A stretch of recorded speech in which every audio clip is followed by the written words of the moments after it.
London's homicide rate for the months of February and March were higher than that of New York City, despite being an awesomely progressive utopia where there are no guns and everything is perfect and wonderful.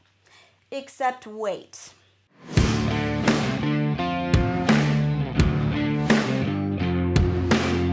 Hey guys, I'm Brittany Hughes, you're watching Reality Check on MRC TV, and London's homicide rate is officially higher than New York City's, after a 17-year-old girl was shot to death, marking London's 37th homicide in just 2 months.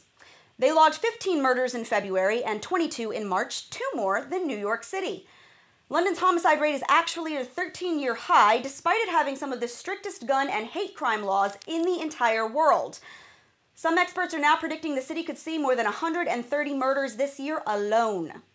And while it was a shooting death that ultimately pushed London over the edge for most homicides in March, most of its killings are not from firearms. Nope.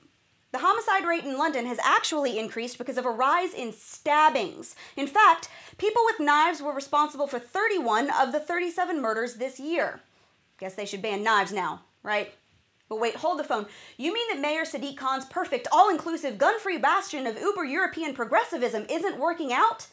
Really? This is the city that's been all in a huff over whether people are posting mean things on Facebook, right? In fact, one of Khan's major recent initiatives is to make sure that people and social media platforms can be fined if someone posts hate speech on their Instagram account. He won an all-out offensive against an ad featuring a woman in a bikini in London's subway tunnel, saying that it body shames women who don't have the waist dimensions of a stop sign pole. Britain is the home of renowned pundit and civil rights expert Piers Morgan, who took this past weekend to lecture Americans on Twitter about how our Second Amendment wasn't actually meant to apply to individual citizens outside of a militia. He's dead wrong, by the way, and has apparently never actually looked up the definition of militia, but then again, maybe that's why they lost. But hey, Piers, while you're busy slamming us for our Smith & Wessons, you guys apparently can't be trusted with pampered chef. So here's a suggestion, just a little one. Maybe instead of spending all of your time locking people up for offensive Facebook posts and policing free speech, London cops should focus on, well, regular policing. Because as much as we've got our issues, it sounds like y'all do too. So maybe instead of worrying yourself sick over whether some critic of Islam offends a Muslim on Twitter, you should be figuring out how to keep your own citizens from getting acid thrown in their faces, which is apparently a thing that happens there. A lot. Here's another one.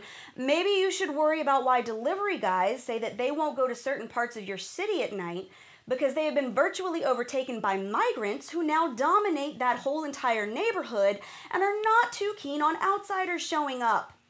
Maybe you should take a look at your asinine gun laws and see if maybe allowing your citizens to defend themselves would keep so many of them from catching knives in the face. Maybe while you're doing all of that, you should shut up about our problems over here across the pond.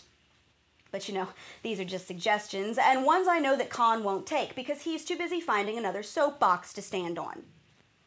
And that's your reality check. Make sure you subscribe to us on YouTube, like us on Facebook and Twitter, and hey, if you're heading to London, maybe change your vacation plans.